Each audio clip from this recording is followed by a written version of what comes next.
Commissioner Lerner, can you hear us? No.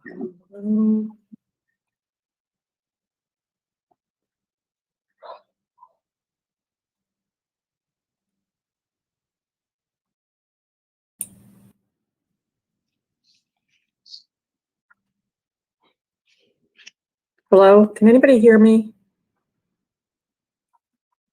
Yes, we can hear you. Okay, we can hear you now. I can't hear anybody.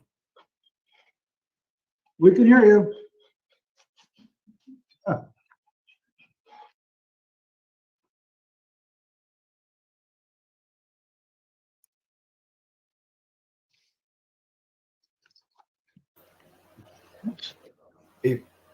If anyone has a text number for Commissioner Lerner, she probably has her computer volume turned off.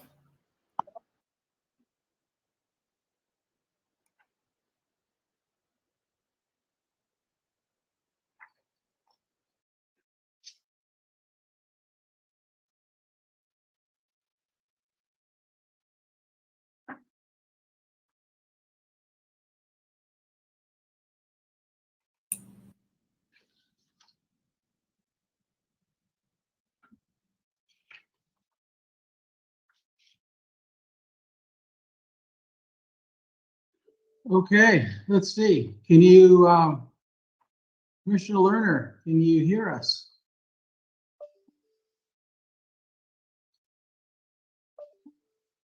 I'm having some issues with YouTube. Can you stand by as well, please? Thank you. Okay, let's do that. Thanks. We'll give it a minute or two here, everybody that's signing in. So, our chairwoman, Newberg, will not be joining us today, so I will be taking charge today, and we'll get going here in a minute as soon as we can hear Commissioner Lerner, and then also get access to YouTube. So give us a minute or two here, and then we'll get going. Sounds good. Okay, thank you, Mark. Mark, how's my audio coming in? Loud and clear. All right, cool.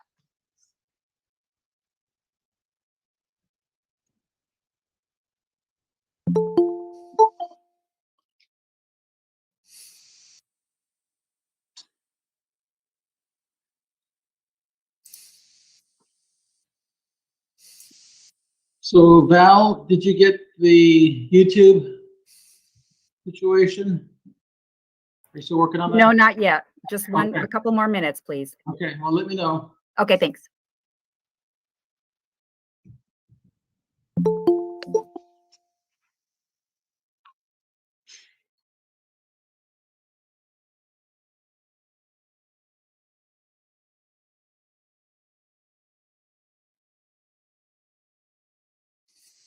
Hi, Shereen, can you hear me?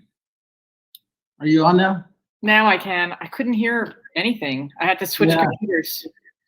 Yeah, we could hear you. Yeah, I couldn't hear it. Thank you. Down. Thank you. Our chairman is not joining us, and so I'm gonna take lead the meeting today. We're having YouTube challenges, so Val will let us know once we get going. But we'll get going after that. Okay. So stand by. All right. Yeah, I was having trouble with the new computer. I couldn't get the sound. Okay, we're okay on YouTube now. Apologies for the delay. No problem. No problem. So we're ready to go? Yes. Okay. Well, this is, I guess for all practical purposes, this is not a regular commission meeting, and so, let me get the meeting going here. I'm Derek Watchman, Vice Chairman of the Independent Redistricting Commission, and so Since it's not a public meeting, do we need to do call to order and roll call, or can I get some feedback on that?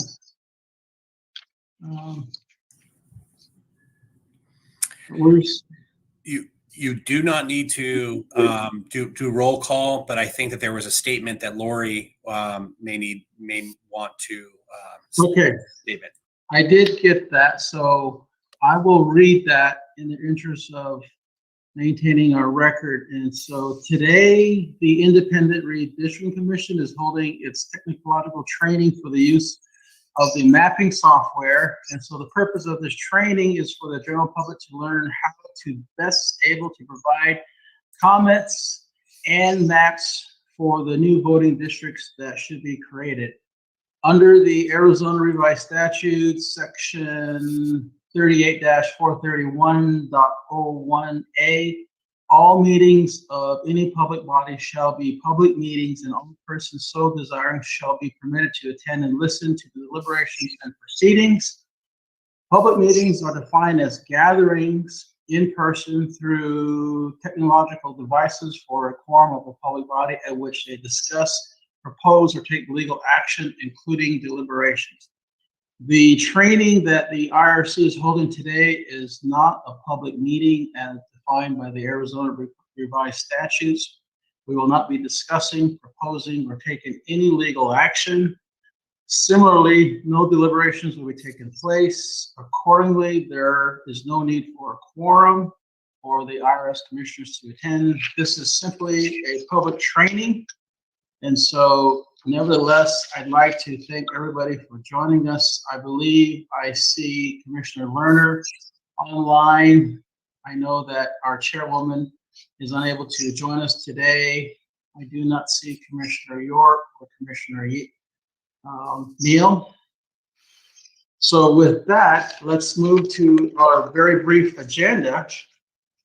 And that is mapping training by our consultants, Timmons and NDC. And so I'll turn it over to Mark, if that's appropriate. So Mark, the floor is yours. Thank you very much. Good morning, and Morning. welcome to the public training for our redistricting mapping system. I want to introduce you to a new face that I brought. Brian Kingery. He's a senior consultant here with Timmons, and he is going to lead us through our training seminar. So without further ado, I'd like to turn the floor over to Brian. Thanks, Mark. Let me go ahead and share my screen.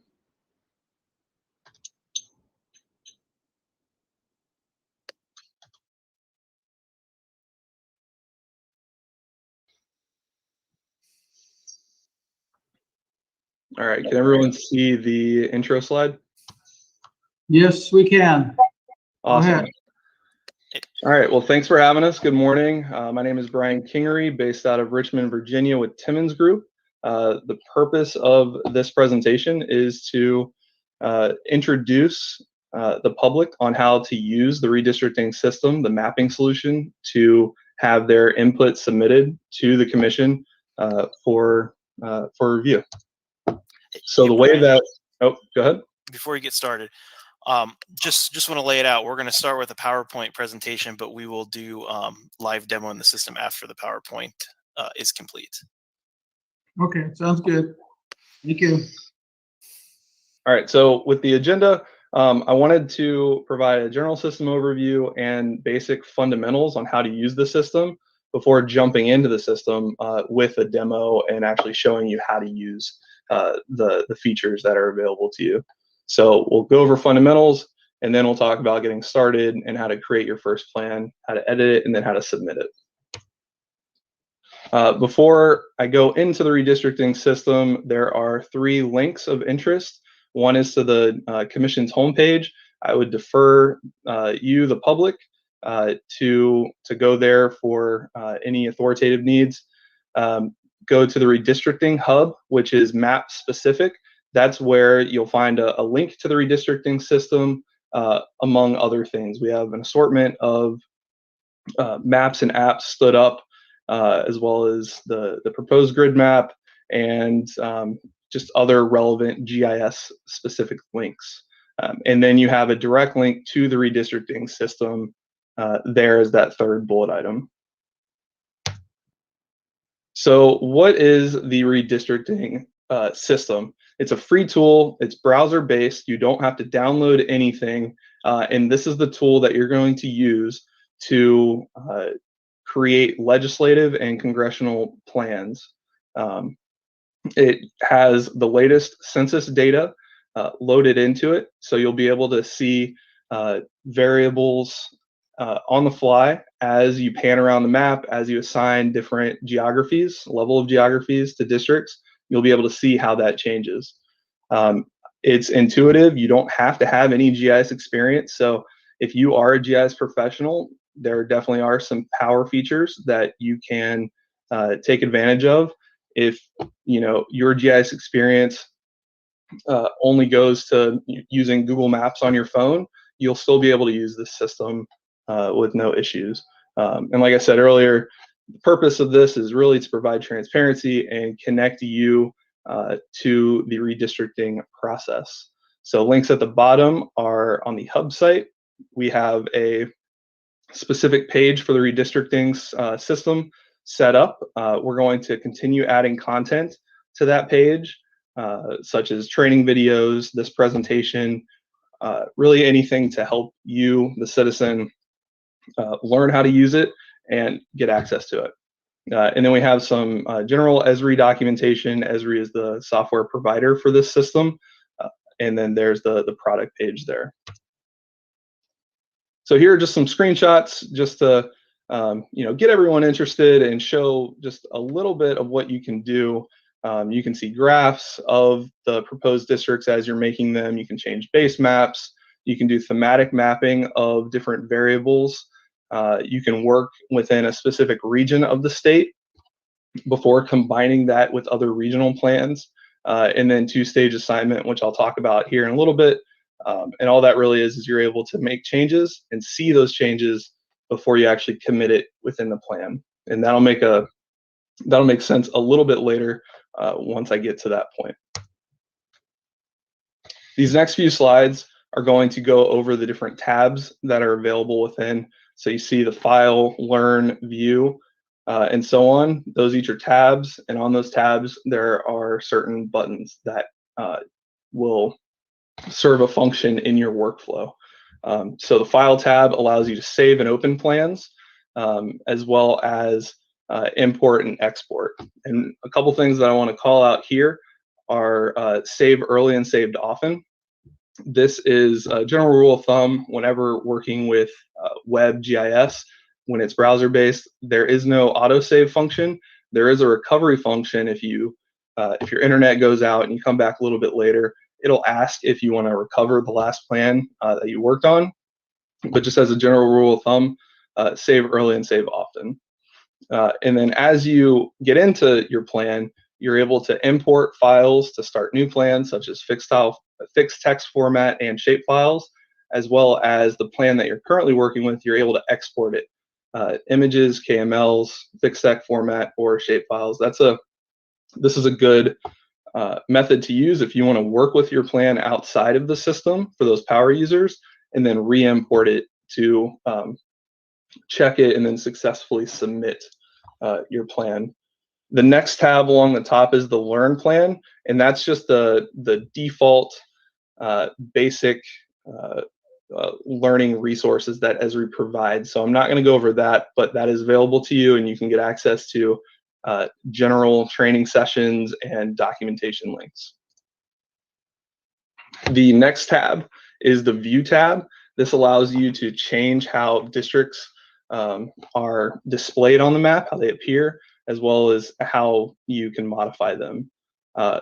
First thing I want to call out here is the number of districts, how it says 4 and it's grayed out. For this demo, I set up a grid map template with 4 districts, 4 arbitrary districts. But when the approved grid maps for the 9 congressional districts and the 30 legislative districts are approved and loaded into the system, you'll be able to select which plan you want to work on, and then you're restricted to either working on a 9-district plan or a 30-district plan. So there you'll have the target variables, target mean displayed, and you'll have 9 or 30 displayed. Next are the district line fills and district display portions of the tab. I think this is self-explanatory. You can change how the names look. If there's a fill within the district, basically shading the polygon a certain color, and then deviation coloring. All the districts are based primarily on target population. So we're restricting a 5% over and 5% under target deviation. And all that really means with the deviation coloring button is that you can pick the color for above or pick the color for below that target. So you can easily see, which district you're working on, if it has too much population or too little. Next is regions. Regions allow you to work within a subset of geographies for a given plan. So whether you want to start your plan in the northwest quadrant of the state and work down, and someone else on your team is working on a plan on the opposite side of the state, you guys can work independently on your plans and then merge them together. The last important button, I think the most important button on here, is the district window. The district window is where you're going to see all the numbers change as you assign different geographies, all the way from at the county level to down to the census block level and everything in between. So once you either using 1-stage or 2-stage selection, which I haven't talked about yet, you'll be able to apply those geographies to the district of your choice. And using the district window, which by default is docked at the bottom, you'll be able to see the total population count, among other things. So I'll talk about it here in a second. The demographic variables, you can pick and choose which variables you want to have displayed at the bottom. The color blocks, that allows you to change what colors the polygons are shown on the map. If you want to hide or lock them, you also can. By default, along the right-hand side, you have districts, proposed, assigned, and so on. And those are just different views of a table.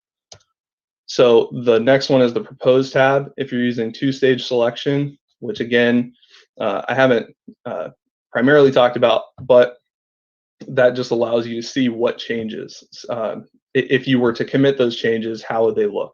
So for this example, the yellow, which is shown as District 3, the green, which is displayed as District 2, and then the blue, which is District 1 for this specific demo plan.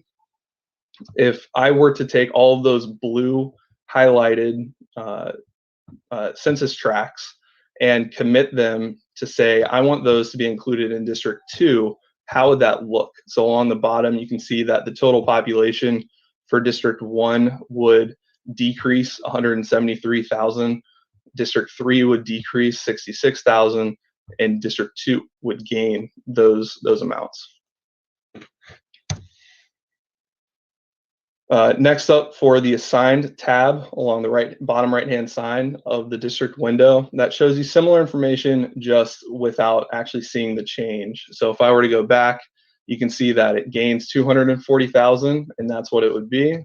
That number, instead of seeing the red and the green plus or minus additions to the table, it just shows you outright, if you were to assign it, what would it be? And then the comparison tab and the attribute tabs, I'll show a little bit later on, but the comparison tab, you have the ability to open up 2 plans within one session and see what changes exist between the 2. Next up is the Create tab, where there are different tools that will allow you to assign geographies within a district, with the goal of being to create a balanced population between all districts.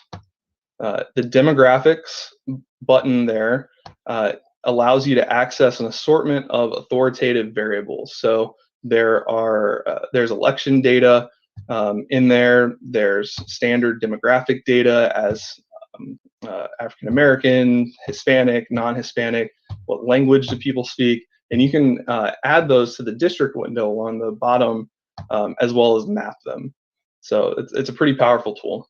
Next up, you can do select by attribute or select by location. For the advanced GIS user, this is an advanced thing that you have access to, where if you're trying to fine tune your plan and maybe you have the workflow in mind of show me all the census blocks with a target with the total population of X, you can put in that query and have those highlighted on the map. Same with select by location. If you're trying to find a certain thing in a certain area, you can put in a query, a SQL query, and the tool will return the results of what you're asking of it. The redistricting window of the Create tab, this is what you're going to be interacting with probably the most. Where it says unassigned, in the dropdown, which I'll show during the demo, you're going to have the districts that are within the plan. So for the demo plan, you'll have 1 through 4. But if you're working on congressional, you'll have the unassigned and then District 1 all the way to District 9. If you have legislative, you'll have all the way from assigned District 1 to District 30. And then basically whichever one is toggled on, when you highlight or select a geography, such as a census tract, you're telling the system, I want this census tract to be assigned to this district. And then, so that's a quick way to swap. Next up is the basic map navigation.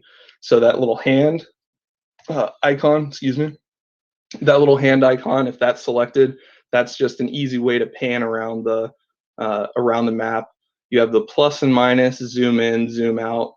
When I get into the demo, I'll talk about how you can easily navigate using a standard mouse.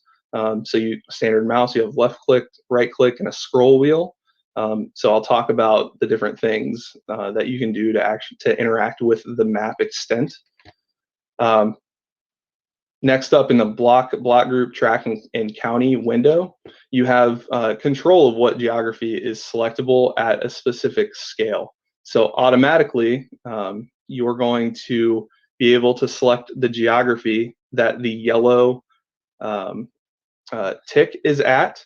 So that means if I were to select a geography right now, as it's set, it's going to select the entire county because it's at a scale of 1 to 9.2 million. If I were to zoom in to be able to see houses and individual houses and streets, then that yellow tick is most likely going to go all the way to the left, where I will be able to, when I make a selection of a geography, then those census blocks will be individually selected. This is an important thing that you're going to need to do and feel out as you interact with this system, because there might come a time when you, at the end of your plan, when you need to fine tune it.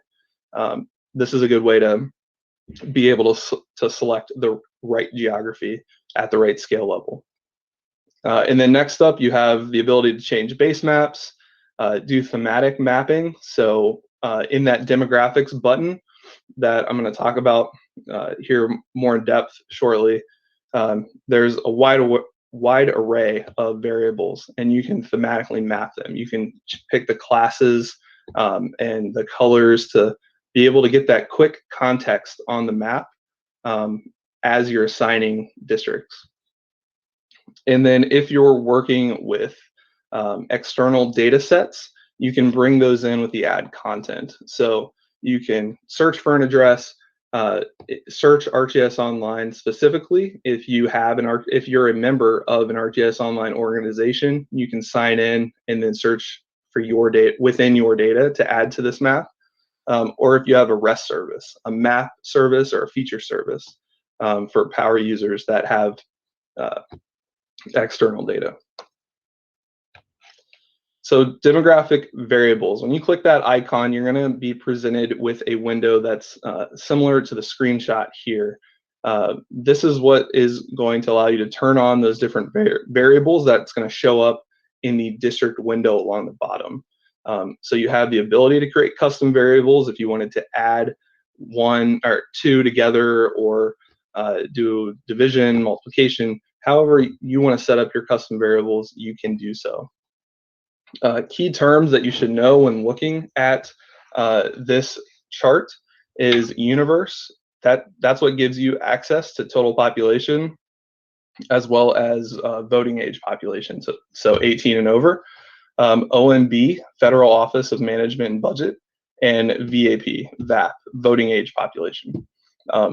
Within each of these groups, there's quite a bit of authoritative variables that you can add to your district window, map thematically, and so on. Basic selection, you have the drop down, like I had said earlier, to indicate what district you want to add the geographies to.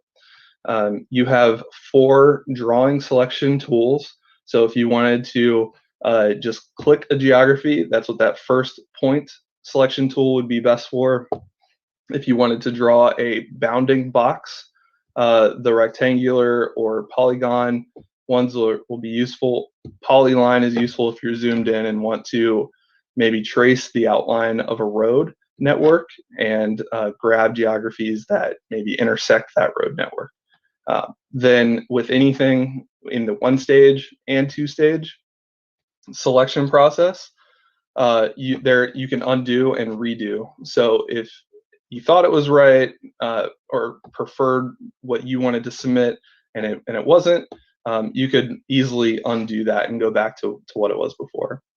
And then you can zoom and lock to specific districts. So I know I've said the terms 1 stage and 2 stage quite often in this presentation, and by default 1 stage is always on.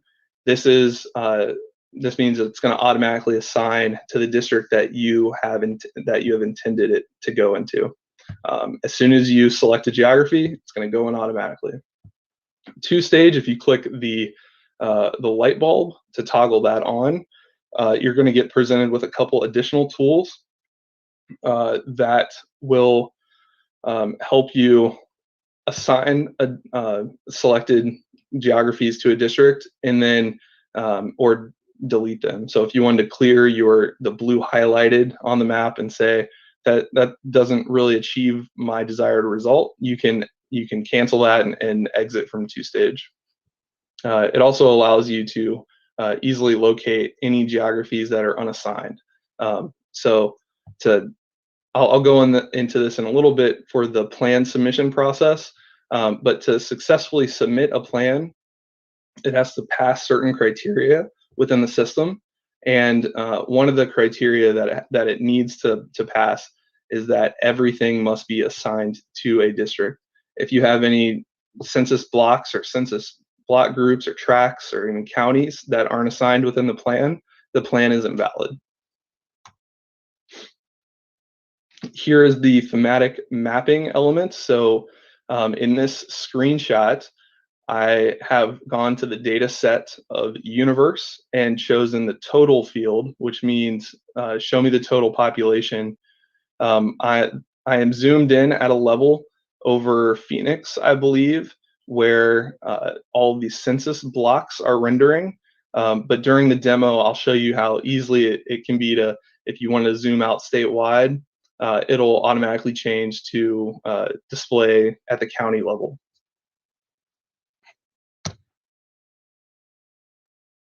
Next up is the review tab. This is a pretty powerful list of functions here where you can quickly see as you make changes on the fly. You have charts available to you where you can see your data being summarized. The check integrity button, that's going to be vital to being able to submit a plan successfully. And then once you either throughout the life cycle of your plan creation or at the end before you submit it, you can generate reports, and there's a number of reports that I'll go into that are available to you that can summarize your data as well. And then I spoke earlier about being able to compare two plans within one session. If you have plans already, you can open them, and then you'll have those lists of operations available to you. Here are just some of the charts that you have access to. You get to choose your different variables and be able to see a chart of the data being summarized. So in the demo that I've set up with the 4 districts, you can see that the total population difference and how everything is laid out, looking at the plan histogram and the plan distribution. You can even say, only show me, of all the districts, District 3, and you can see a breakdown of that as well.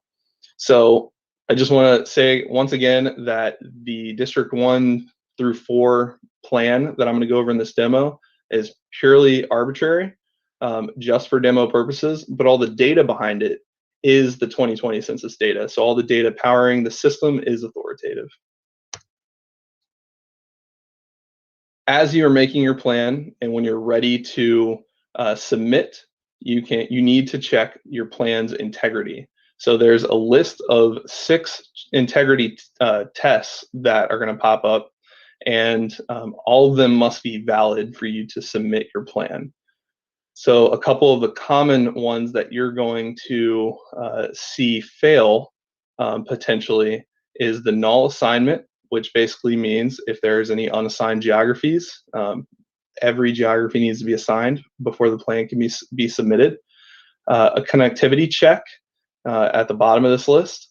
That means that if you're drawing District 1 in the southern part of the state, but you have a census block that is assigned to District 1 in the northern part of the state and they're not connected, then you're going to have to go back and fix your plan. Another one that is common is the maximum deviation check.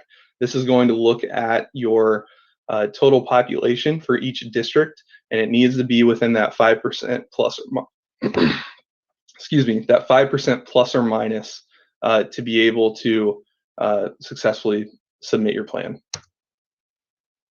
Here are some of the reports that you have available to you. Reports can be exported to PDF, Excel, or various HTML formats, and they display the census demographic information that you select in the report definition. So you can see the list of reports in the top middle of the screenshot, or of this slide, excuse me. The report definition is how you're going to generate the report, and I will do this during the demo. You can see that in this specific sample report, I've chosen the voting age population summary with those report fields listed. And then once it does that, you'll get a report or a line item for each district, which will show you the count and then the percentage. Comparison maps, you're able to open 2 plans at once. So once you do have a plan open, along the top right, you'll have those additional tool sets available to you so that you can adjust the transparency of both the active plan, the one that you're working on, the compared plan, which is the one that you're bringing in, and then being able to see the difference. So for this demo, the compared plan that I set up, the only difference, and you can see on the right side of this slide, is I assigned an entire county along the northwest of the state from District 3, from District 4, and I've added it to District 3. So that's why you see that hatched symbology, because that's what's different between the 2 plans. And then lastly, the Share tab. This is what's going to allow you to edit the metadata of your plan. It's going to provide an access log, so it's an audit trail of common things if you're working with other people on the same plan. You can see when the plan was last opened, who last opened the plan, if they made changes or not, and when the plan was closed or checked back in.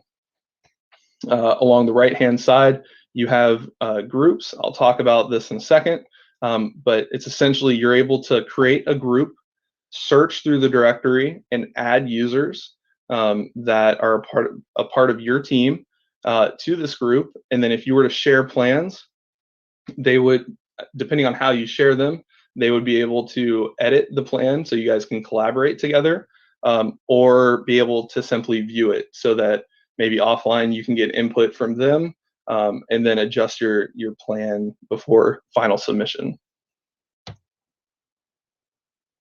So here is a screenshot of creating and managing groups. It's a good way to control access to who has your plan as you're working on it. So along the top, you can create a new group. You can create an unlimited amount of new groups. You can modify the group properties. If you have too many groups or created it by mistake, you can delete them, and then you have the ability to add or remove users. The only thing that you would need to have a user, a person that you want to collaborate with before, the only thing you would need them to do before you add them to this group, is they would need to go and create an account so that they show up in this list of users able to be added. So those are the fundamentals of the system. All of those tabs and all of those buttons on the tabs for general use of the system, you now know everything you need to get started.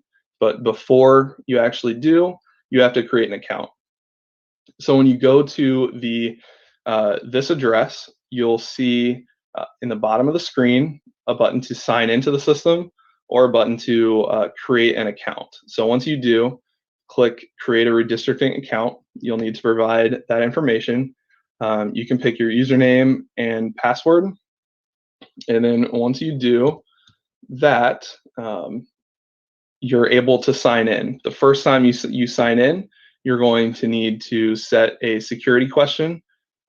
There's a list of predefined questions, and then provide an answer so that if you forget your password before resetting it, you can check in and get your password. And then you're going to want to press allow for request for permission. So once you create an account, you need to create your first plan. So after you log into the system, you're going to be presented with two template options. One for the legislative plan and one for the congressional plan. These grid maps are not approved yet. That's why if you were to go into the system right now as I'm giving this presentation, you're going to see those 4 district plans that I've been discussing in this PowerPoint throughout this PowerPoint. Those are arbitrary plans. There's a meeting on the books to present the grid map, and once it is approved for both the congressional and legislative, they'll be loaded into the system, and you'll be ready to actually start the process of providing your input on the redistricting system. So this screenshot, I have selected one of those templates. This is going to be necessary to get into the system. You'll notice in the top right that I've specifically highlighted that it is read only, and I selected the grid map 4 districts congressional. So you will need to do this every single time that you want to start a new plan. Essentially, once you're at this point, you'll then do a save as, and then it's your plan and you can continue editing.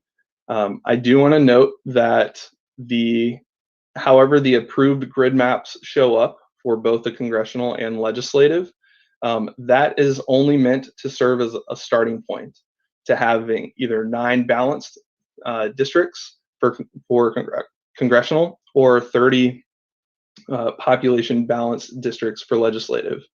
That is entirely no means of saying that this is how it needs to be.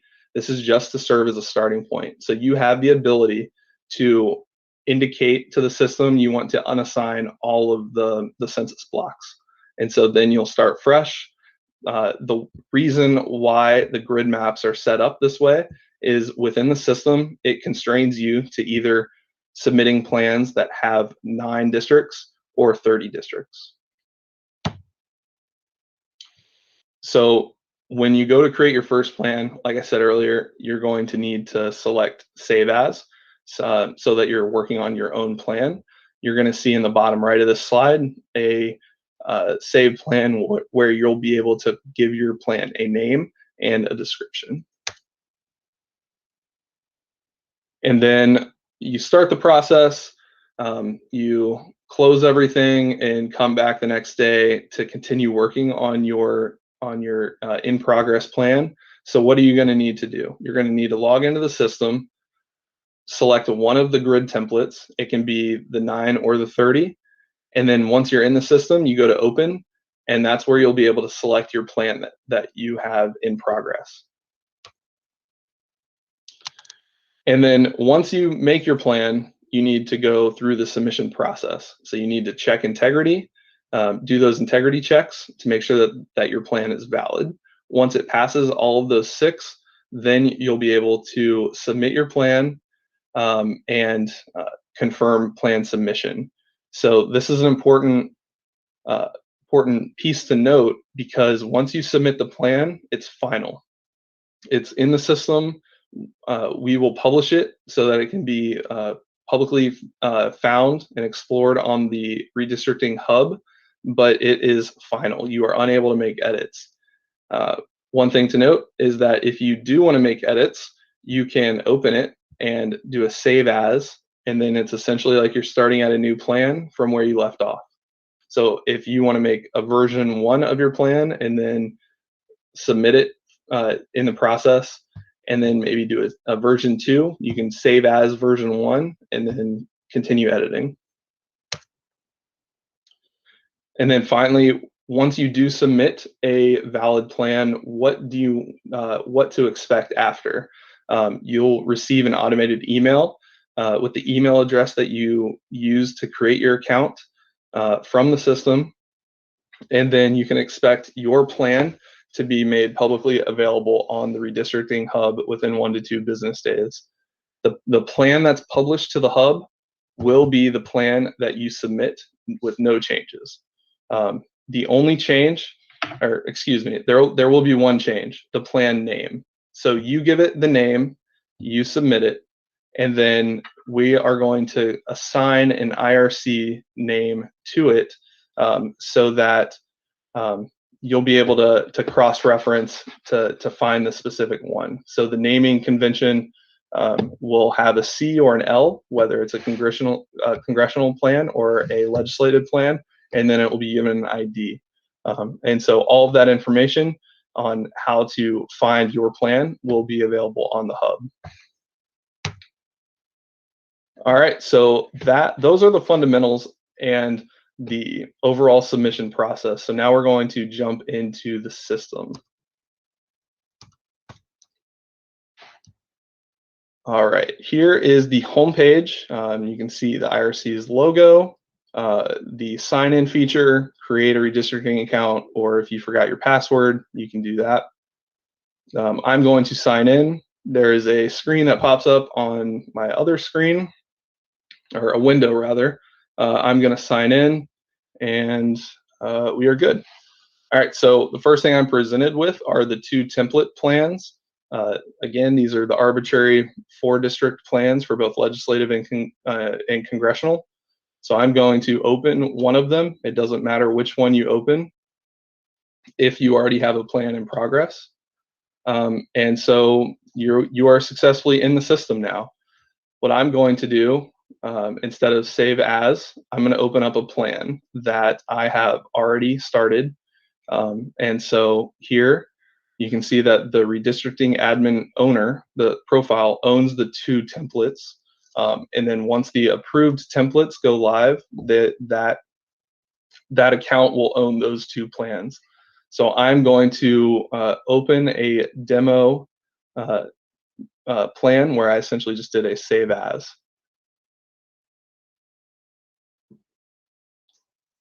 All right, so in here, I'm just going to go across the top of certain functionality that you can do. If I wanted to import other data, here's where I can import shape files or fixed text formats. If I wanted to export the plan that I'm working on right now, I can certainly do so. Here is the Learn tab that I spoke about, where if you wanted a quick tour of how to create a plan or any FAQs, this will, this will take you outside of the redistricting system to Esri's website. Now, if we wanted to view, here's where it's locked. When you're in the real deal, it'll say 9 or 30, but for this demo, it says 4 because this is how the plan has been set up. You can see the target mean, which that's essentially the total population divided by 4 districts. Here's where you can choose to fill districts. So turn it on, fill, display the lines. If you had other external data sources added, you can certainly do so, and differentiate how it appears. You can shorten the names so that it's D1 instead of District 1. You can do deviation coloring, where you have the maximum deviation allowed, and then how it would appear. So if I wanted to press OK, you're not going to see anything right now because this grid map is already balanced. But let's just say if I wanted to assign District 1, let's say District 4 geographies, I can certainly do that here. And basically what this is saying is, take this county that's included in District 3 and assign it to District 4. And I can continue to do that.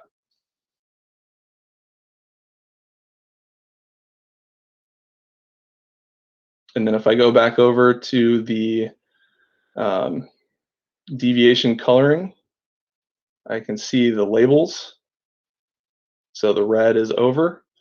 I can fill the entire geography. So I can see that District 3 is, under the allowed deviation.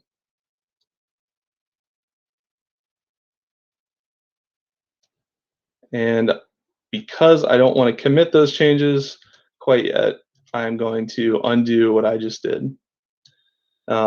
So this is how you can quickly change using a standard mouse with the hand selected to pan the map. You can click and drag. You can zoom in and zoom out quite easily with your scroll wheel, depending on how you have your mouse settings set up. If you're on a standard keyboard, you can hold the Shift button and click and drag, and that will zoom to the extent that you just drew. Let's see.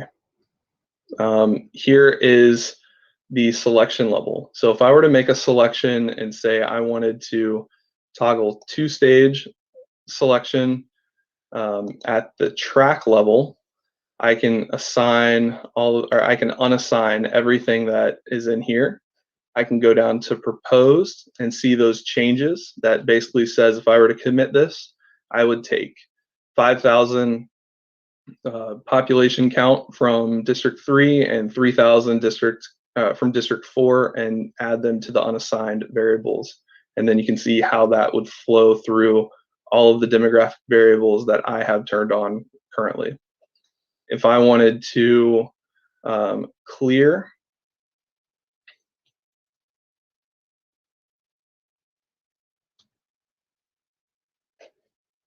I can also identify, and then if I wanted to clear that, there is a clear button that once this identify feature comes up. Let's see. Here is the selection level. So if I wanted to have select at the block level and also change so that blocks appear, you can see I have these sliders that I can also slide over to say draw at this extent, the 1 to 1.2 million. I want you to draw all of these census blocks. And then if I were to go in with 2-stage turned on and select all of these, let's see, if I were to zoom in to Maricopa County and pick, I can certainly do all of the blocks within that selection. And you can see how that would change. I can change the base map. We have a couple different options. I believe by default, the topographic base map is turned on. But if you want it, if that was too noisy for some reason, you could go to light gray canvas, which is another option, or streets, or if you wanted to see imagery behind or as the base map, you can do that as well. Here, let's go to clear that 2-stage selection. I wanted to add themes.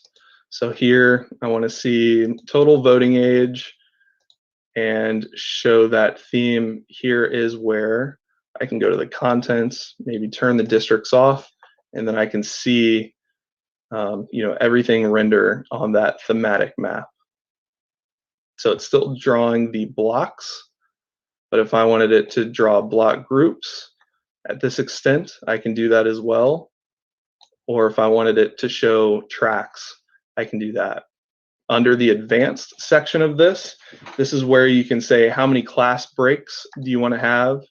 So if you just wanted to show low, medium, high, and then maybe pick the natural break within the data, you can do that and see how it changes. So anything with this color scheme that's in green, that's a highly populated area of the 18 and over crowd. And then to remove, you can just clear the theme and keep going with your district assignments. Here is adding content. So in this left side window, you can search for an address in the place. You can search ArcGIS Online.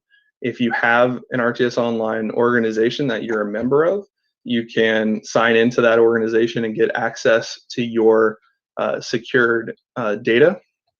If you have a REST service that you have in mind, map service or feature service, you can add that here as well.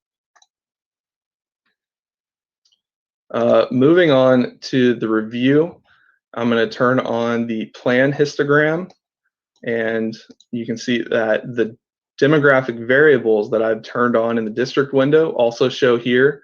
So if I were interested in seeing the competitive score to see the percent of the population that voted Democrat, I can do that. If I wanted to see Republican, I can do that as well, or Hispanic, I can see that. And the cool thing about these charts is that they will update on the fly as you make district assignments. So I'm going to go in and I'm going to say I want to take Orange District 4 and along this boundary, take some of District 1 and assign. So I'm going to go ahead and say I want to include these census blocks in District 4 on the proposed. You can see what that would do. If I were to commit those changes and actually assign them, you'll see that that was such a small selection, but the chart will update. So to show you that on a grander scale, let's go ahead and at the county level, basically assign all of Maricopa to District 4.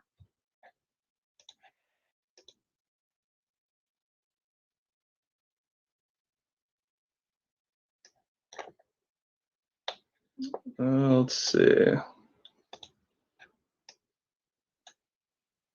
There we go. So it took a while because Maricopa has a ton of census blocks in there. So I'm going to go ahead and you can see down here what actually would change if I were to commit all of the blue highlighted ones. That District 4 would gain 3.3 million people.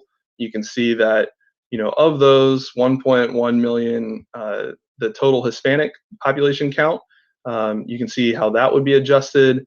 the African American community, any variable that you add onto here.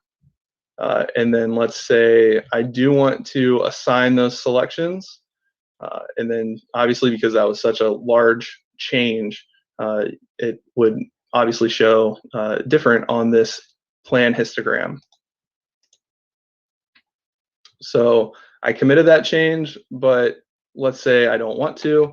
I didn't want to do that, so I'm going to undo that change and the original change that I made as well.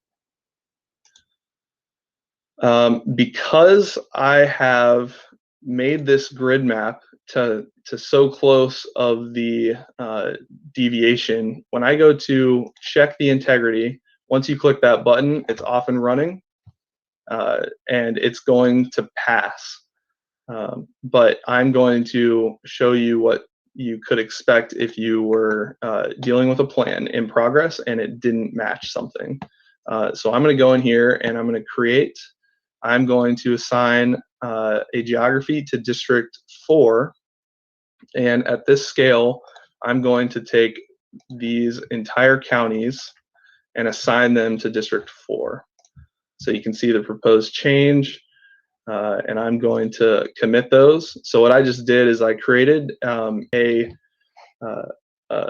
have District 4, but on separate sides of the state. So it's indicating that it's not connected. And I believe with that change, it's going to take me over the target deviation that's allowed. So if I wanted to check the integrity again, I'm going to start to get some errors. And then there is feedback. So if you click details, it'll say that exactly what's allowed. So the 5% plus or minus of 4 districts, so total population divided by 4, that's 89. I have to get it within 89,000. And you can see that District 4 is over now by 152,000 is the total, but it's over by that much, and then District 2 is under by 113,000. So I would need to change that before I would be able to successfully submit this plan. Next is the connectivity check. This is really useful on catching maybe census blocks at a really close zoomed in level to the map where it would appear to be connected, but you might have like a sliver of a road network that would actually separate. So here I have essentially 2 parts indicated for District 2 and District 4. This is, again, going to be useful on finding those discontiguous parts at more of a closer level. So what I can do now to demonstrate that is I'm going to undo those assignments, and I'm going to zoom on in to, let's see, to this census, to this group of census blocks, and I'm going to say I want to assign District 1, these geographies to District 1, and I'm going to turn off 2-stage selection and turn on, and by default, 1 stage would be enabled, and I'm going to grab all of these. No. I'm going to undo that because county was still selected, so I'm going to change it to automatic. So now it's going to be wherever the yellow tick's at. So now I am selecting at the census block level. So I'm going to grab these blocks and make them District 1. You can visually see right now that there is a difference. It's not connected. If I even zoom in here, you're going to see that it didn't grab this this census block in my connection. So I could even, click that, make sure it does go within that assignment for District 1, and then I can rerun the check, and it's going to show that the connectivity check is going to fail. And then when I explore the details of that failure, I can go to, it'll zoom directly in to the area that needs review. So if I were to then go back and say undo those changes, those assignment changes, and refresh, it's going to have a blank because it'll pass again. So it's going to check by default again once you exit the detail or zooming into any of these issue spots, and you're ready to submit. Before I do that, though, I guess one last thing I want to show you is the reporting function. So here are all those reports that you have available to you by default. So if I wanted to look at the voting age population summary, I have these fields that are stored by default for this report template. But if I wanted to like click and remove some of these variables and go into key election data and turn on those competitive analysis voting, I could add those. I could choose to email it to myself, or in this case, I'm just going to generate the PDF of those 4 districts. Give it a second to render. Some reports take longer to generate than others.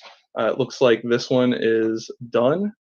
And you're going to see, using the PDF option for the voting age population report, a breakdown of the district number.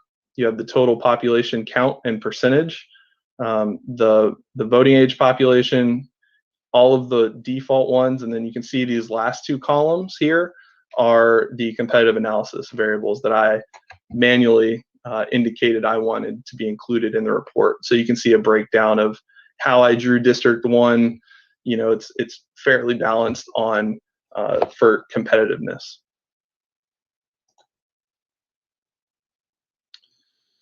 Here, let's see, if I wanted to open up a plan, and then this is the one that I had used in the screenshots of the presentation, where I took District 3 and extended it north.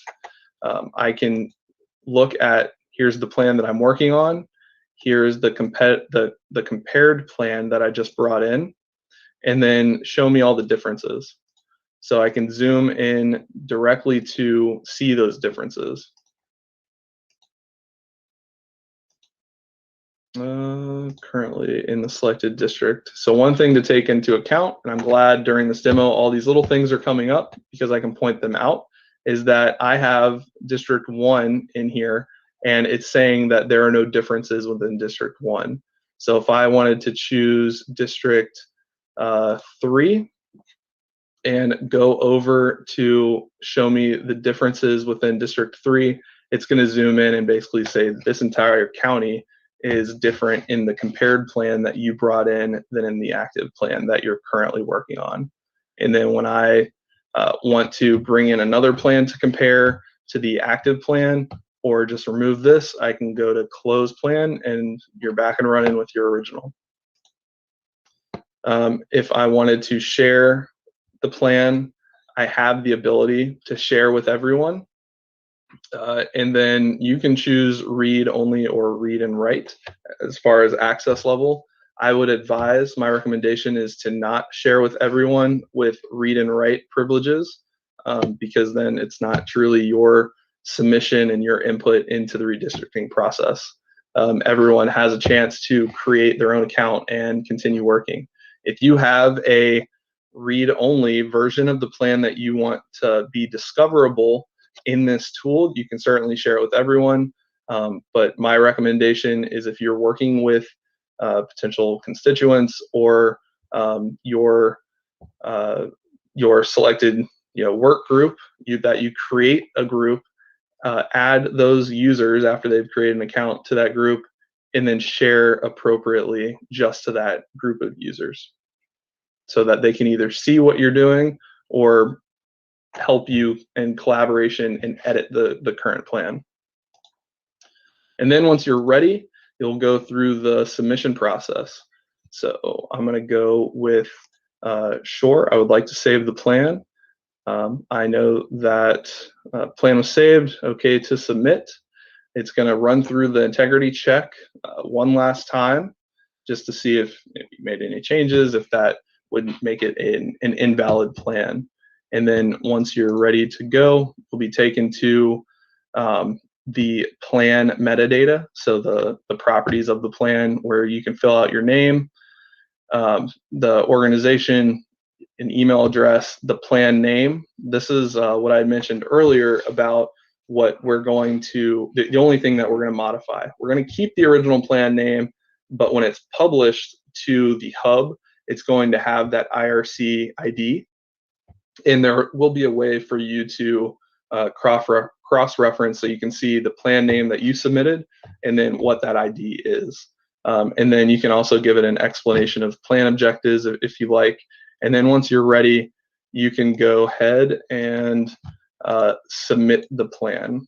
And then it's going to verify that you are actually ready to submit, because it's going to be final once you press OK. So then it's going to go through, submit the plan. I would then expect to get an email and then to see my plan within 1 to 2 days on the hub. And with that, that concludes my demo. Let me switch over back to the presentation. Just one thing I want to leave you with are some additional learning resources. So here are links to a link that's coming soon and will be found on the hub when it's ready. Is we are creating short training videos that are Arizona IRC redistricting system specific.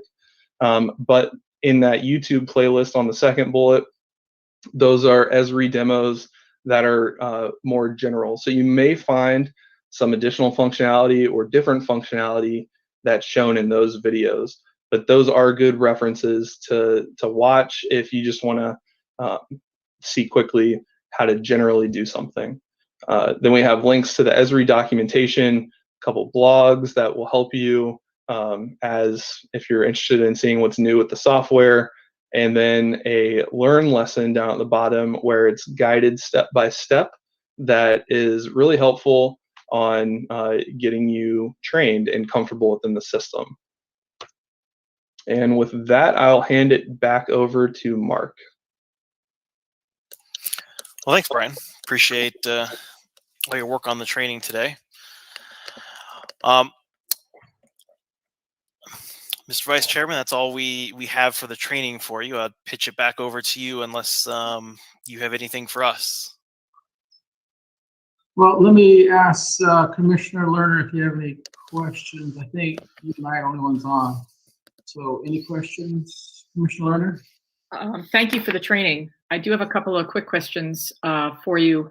Just as a follow-up, the links that you had on your slide, obviously we can't, those will, I assume the slides are going to be posted so people can actually access those links, because obviously we couldn't do that. Right. Okay, so we'll have those links posted later today? The ones that were on that last slide. Yep, so I can get with Mark and he can send over so that they can be posted as, I guess, on the YouTube live in the description, or found also on the Redistricting Hub. Great. And then as a follow-up, it's great that you're going to be doing these short clips. Do you know when those will be available? Because I think people are probably going to be anxious to get started. And your training was great, but you know, to be able to review a particular piece, will that be up in the next couple of days? Those? Yeah, our plan is to, we have a couple already made. Our plan is to finish the rest. We're going to use some of the video that we shot today to build those small videos. So yeah, within a couple of days, they should be good to go. Okay, so before the end of the week, then I would assume, right? Yep. Yep. Perfect. Great. And then just as a last question, and this may be, so if I'm wanting to draw a map, but I only want to deal with my area, like my community of interest. We just did that community of interest section, but now we'd be drawing on these, which would be a whole different thing. Are people going to have to submit an entire map based on this system, or are they going to be able to submit portions of maps? Entire maps. Entire maps. So there's no way for the average person to be able to submit just, I want to just talk about Mesa and what I think should happen with Mesa, for example. Great. Brian, let me take this. This is Doug Johnson. did talk about that, and because we want them to start from the grid templates, so they could take the grid, and all we need to alter is Mesa. So they don't, and they would just include a note saying, all I redrew was Mesa, ignore the rest of it. But we do want them to start from the grid so that everything can be traced back to the grid. Perfect. So they could actually just do their own area, but just identify it, but keep the rest of the grid the way it is, and then just say, I'm just doing this one, and send a note that says that. That's perfect. Exactly. Okay. Great. Yeah, that's all I had. It's a lot to take in, I'm sure, for those watching. Practice makes perfect, right? That's really true. I know the commission, we took our training last week and it was overwhelming. We had a little bit more time, but overwhelming. So, but I appreciate Mark and Brian and others providing the training. Brian, is there anything else that we need to go through today? I don't have any questions myself. My apologies. Brian, anything else? No, I think that rounds out, what I think the fundamentals are and how to interact with the system. Like Mark said, we'll have those targeted training Arizona specific videos up shortly. And once the grid map is approved, that will be loaded into the system. And then that's when, users can start to go in and pull in real templates and start to submit real plans. I just have a question. If someone's going through and they have a technical question that can't be answered on the system or through the videos, is there an email address or a chat? I'm not anticipating it, but maybe a technical question comes up.